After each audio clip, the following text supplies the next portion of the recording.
Once upon a time, there was a 20-year-old woman named Katie who lived in the big city. She was average-looking, and no one ever approached her.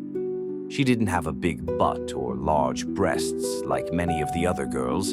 Her eyes weren't blue, and her hair wasn't blonde. The typical beauty standard was not her reality. She had come to terms with that, but for some reason she would develop crushes in seconds. Almost every man she saw, she found something attractive about, despite their flaws. The handsome actor on TV, the sweet singer, the news anchor, the 81-year-old prime minister, even the scrawny short cashier at the supermarket. Katie felt frustrated. She believed that even the most undesirable man wouldn't want her. While Katie didn't fit the conventional beauty mold, she was actually very pretty. She just didn't know it because of society's toxic standards. One day, she decided to be bold. She got ready and headed to a bar quite far from home. When she walked in, the place was full of beautiful, well-dressed women in revealing outfits. She felt out of place and thought she didn't stand a chance. But then, she spotted a guy who seemed like her type. Despite having no social skills and no real friends for years, she approached him. Hey, you kind of look like my type. Want to get to know me? Maybe dance? Or even kiss? Katie asked.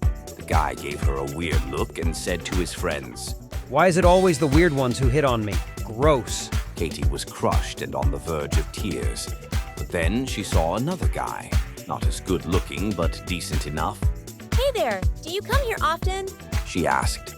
The decent enough guy gave a half smile and replied, "If I knew you'd be here, I wouldn't have come." Katie felt the sting again, but noticed a man in his 50s with white hair who didn't look great and walked up to him. Hi. She said. "I'm only into women who are visually intriguing." He replied coldly. Katie shed a tear. Then she saw someone else, a bald, 70-something man with missing teeth, ragged clothes, and a generally unpleasant look. And, come on, do you think Katie was that desperate?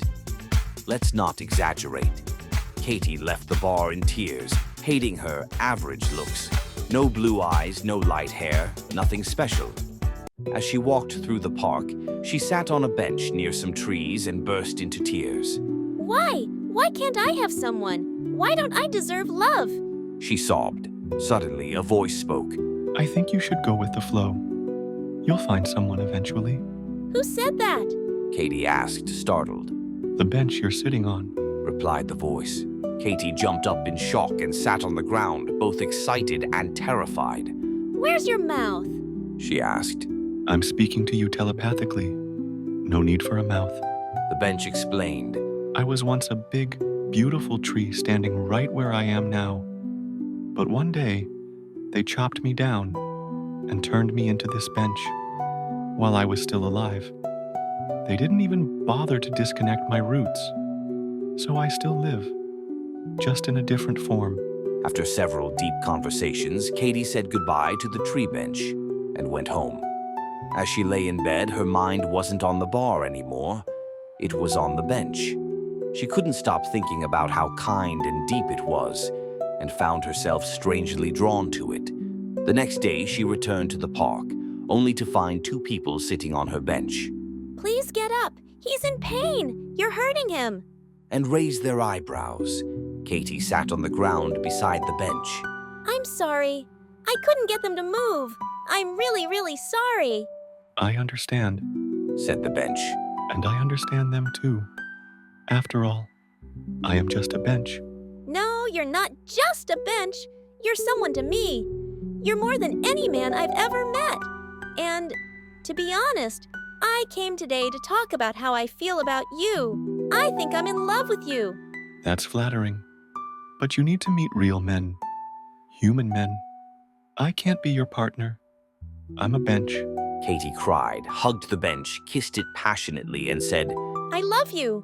The two strangers on the bench ran off, thinking she was insane. Maybe she was. Katie went home feeling strangely satisfied and fell asleep. The next day, she returned to the park, confident she now had a boyfriend, a bench. But then she saw a beautiful woman sitting on him. She ran over and screamed. Get off him. He is mine, you idiot. What's your problem? This is a public bench in a public park. You freak. The woman snapped.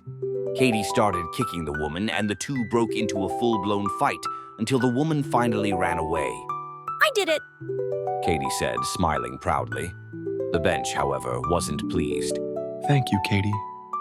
But that wasn't right. And like I said, I'm not a man. I'm a bench. I can't be your partner. But Katie wouldn't listen. She hugged him and kissed him again. What she didn't know was that the woman she'd fought wasn't just some stranger. She was the mayor's daughter. And the next day, a crew showed up to remove and destroy the bench, following the mayor's orders.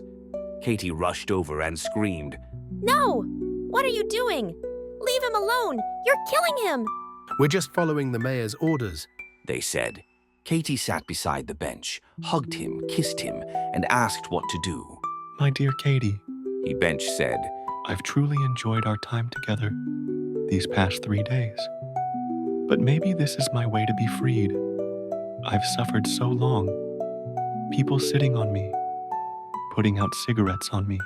Katie stepped aside, tears in her eyes, realizing there was no way to stop it.